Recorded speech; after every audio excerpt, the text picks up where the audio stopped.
It's pretty early in the morning, 1 week after launch, and we've got good and not so great news. The good news is we've taken on 15, 16 new subscribers. So we're turning over about 1,500 MRR, which is great for week one.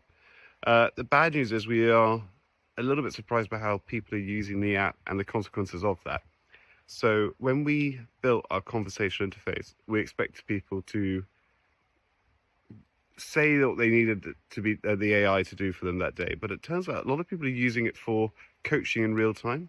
And that's really interesting, but it poses a problem because people will have a very long conversation with the AI. And then at the end of it, the AI is then going to have to chain all those instructions together to carry out quite a large number of tasks. And it's a little bit like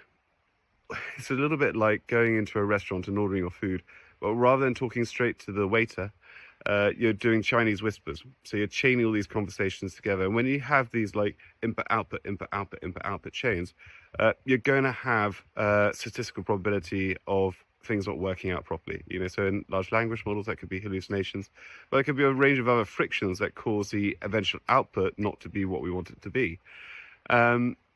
And if we just look at that from a probability perspective, if we imagine that we're working on a 80% success ratio for every single prompt to task completion, when we start to chain those across very quickly, the entire efficacy of the product can fall down.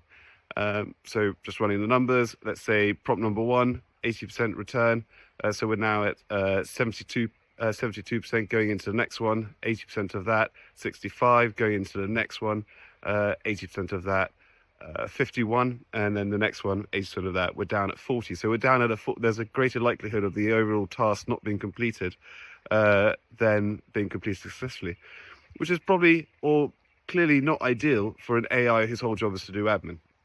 We think we've got a solution. We're going to be working on that this week, but in the spirit of these vlogs, sharing not just the positive stuff, but also some of the stuff that keeps you awake at night, I think this is interesting.